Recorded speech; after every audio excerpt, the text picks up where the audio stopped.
Sup guys and girls, especially the girls out there. How you doing? You wanna see my muscles? Oh, what's that? Oh, you think I'm joking? No, I'm serious. I'm actually gonna show you my muscles right now. Sorry about that. I'm actually not muscular. I'm actually as skinny as a skeleton. So I'm sorry to disappoint you all, but you know, that's just who I am. But anyway, how you guys doing? Notice anything different about this video? DSLR, that's right. I'm actually using the DSLR this time to film the vlog. Yeah, because I've got a new lens from my brother. Even though it's a cheap lens and it's still kind of like zoomed in because of my camera's crop factor, so I'm still like standing like quite far away from my camera right now as compared to when I was filming with the digital camera. But anyway, thanks. It's the thought that counts, so yeah. I mean, at least I don't have to use this anymore. So anyway, let's move on to the video. So I just got my manual driving license a few days ago. Well, I don't actually have it right now, but I'm gonna be getting it in like 2 to 3 weeks time, so yeah. But nevertheless, it still doesn't deny the fact that I just passed my manual driving test. So you know what? I'm gonna be sharing a few key points in driving manual, and hopefully it will benefit those who are actually planning on getting their driving license or are actually getting their driving license as of now. So yeah, let's get straight to it. Number one, your engine will stop working many times, and that's normal. Of course, people who are taking like auto cars, they wouldn't really have to worry about their engine dying because it won't die at all, because it's all automatically set for you. But for manual, you know, you have to be a bit extra careful.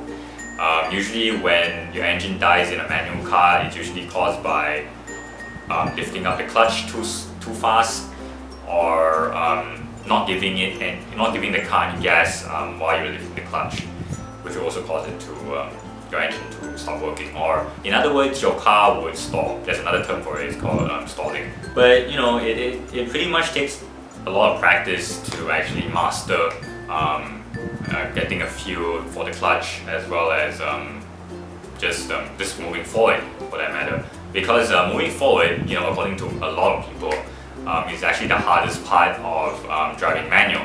The rest of the parts or the sections or whatever you want to call it is actually much more easier compared to actually starting to move out. So once you master this, you're basically set to drive manual once you know how to actually start moving. Everything else should be pretty much simple compared to moving off. So yeah, just practice a lot and you would eventually get the hang of it. Alright? Number two, be patient. And when I say be patient, I don't mean like being patient as in waiting 6 to 7 months before you actually get your driving license because you're a patient person. No, I'm not talking about that. I'm talking about being patient in a more mental sense. Like for example, in terms of your instructor. So mainly there are two types of instructors. Like there's those really kind-hearted, really polite instructors, and there are those instructors which just are the exact opposite of that, which are really rude, impatient, and are most likely to make your life a living hell while you're trying to get your driving license. So there aren't really many of those really kind-hearted type of instructors. However, I did search up on YouTube on various driving lessons, and most of them are being conducted by really kind-hearted instructors for some unknown reason. I don't know why there aren't rude instructors, but in real life that isn't always the case, because for my case, I actually had a really rude instructor. He was really impatient and rude. You know, but you just have to be patient and just bear with whoever you get, because in the end, it's not going to be the instructor which is going to test you on your driving, but it's going to be an official person who you've never met before, you don't really have any connection with. So basically, what you want to do is just be patient and listen to his or her, you know, important points that he or she gives.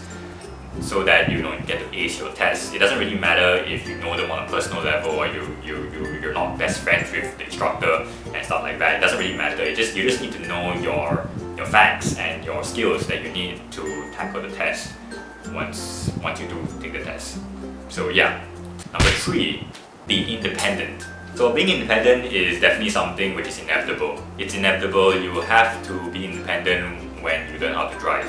You can't always have a person sitting next to you telling you what to do, where to go, turning left or turning right, signaling and all that stuff. You need to know when to do it yourself. Even though like in the beginning, you probably, when you're like beginning to learn how to drive, there will definitely be an instructor sitting next to you telling you what to do, and that's fine. You can just like ask them questions and stuff so that you get to learn a bit about how to drive, because obviously you have zero knowledge on how to drive at that point. But once you're like taking the test and the official person is sitting next to you, observing you and taking and trying to see whether you make any mistakes or not, then you really don't have anyone to depend on anymore. You have to be really independent. So that's something to take into consideration when you're trying to take your license. Number 4, be observant. So if you're like the kind of guy who would just stare up into the sky and like just say to yourself, "Oh, today is a really beautiful day," and basically that's the only thing on your mind, then you want to get rid of that mindset right away if you want to like take the driving test or you're planning on getting a driving license. Because when you're driving, you cannot think like that. You need to be absolutely observant. You need to look at the situation, analyze it, and make the right decision while you're driving. And you can't like just be like staring into space and thinking about your own problems. You definitely can't do that, right? So yeah. Number 5, get some real life experience. Now this is something which is kind of like optional, but it's really handy. It's really good to do if you want to like get a head start for your driving. You can have like your family member watch over you while you're driving, like on the streets, or even in the nearby like neighborhood. Is a good practice. Just driving in your neighborhood with, it doesn't really matter if it's an auto car or a manual car, as long as you actually like get a real life experience and like experience how it is to drive on the road. Because usually when you sign up for this, when you sign up to get like your driving license, you only have a set amount of lessons per registration. So like maybe you have 5 lessons and then after that test straight away, or 4 lessons or 7 lessons, depends. But when you are, when you get real life experience from like your family members, that's absolutely free, because these driving lessons usually cost a lot of money, like a lot of money. So you do not want to like, it's better if you, while waiting for your next lesson or something like that, you drive in the nearby neighborhood with your family members, and then your family members can criticize you.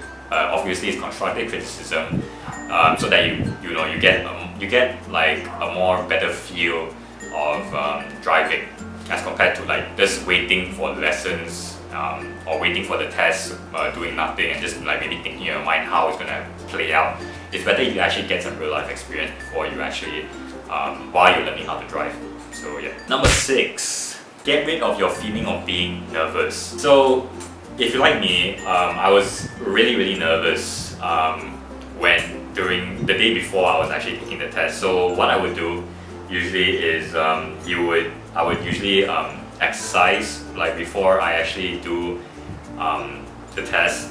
So like usually I would do about maybe 3 sets of 25 push-ups before I go, or maybe 30 jumping jacks or stuff like that. Just do anything which would get your blood moving, and just to get rid of those nervousness and stuff like that. Because when you're nervous during your driving test, you will probably panic and make a lot of mistakes, and that's where most people would probably fail. So getting rid of nerves really helps a lot. You might not think it does, but once you try it, and you'll be surprised on how effective it is when you're doing something like which makes you really nervous, like for example driving. So yeah, just keep that in mind. Number 7, be respectful. Now, if you're like me, I wasn't really respectful towards anyone, especially like to those official people who were trying to like grade me on the driving test. But it's always common courtesy to like be respectful to other people. Like for example, once the person has once you've done your driving test on the road and then the guy has given you your whether you pass or you fail, even though if you pass or you fail, it doesn't really matter. You still have to like say thank you for marking me or for assessing me and stuff like that. And but for me, I actually just walked out on him without saying anything. So that's kind of rude. Don't try and like follow me. Don't try and make me an example. Just be polite. Be respectful about other people. No matter if they're rude or. But the person who was assessing my driving, he wasn't really the friendliest person in the world, but he was still responsible for giving me for testing me for my driving. So you still have to be respectful. Don't be like me. Alright, be respectful. And lastly, number 8, it's normal to fail.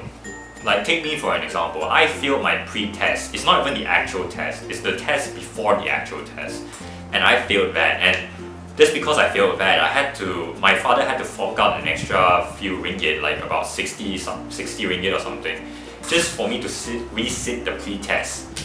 And it's not even the actual test. If I had to resit the actual test, then I had to pay more money, which is ridiculous. So, what you do when you fail is just think about what you did wrong. Think about your mistakes, and once you've actually, corrected your mistakes, then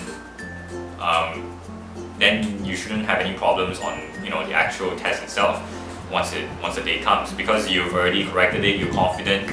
You practice doing that same routine over and over again, and you definitely wouldn't be able to fail unless you panic and stuff. But that's really unlikely if you get rid of the nervousness, like I mentioned earlier. So yeah, alright, so that covers up this video. I hope you enjoyed the new camera which I'm using. I'm probably going to be using it really often for most of my vlogs from now on.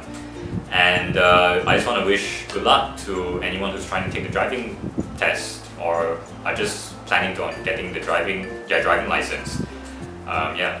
Oh, and this might be a little bit late, but happy Valentine's Day to everyone out there. I don't really have a Valentine, so yeah, I just want to wish everyone happy Valentine's Day. I don't care if I don't have a Valentine with me. One of the reasons why I did that intro earlier was kind of like because it's 2 days after Valentine's Day. So yeah, I don't really care. I just want to wish everyone happy Valentine's Day. I said that 3 times already, alright? Anyway, yeah, see ya.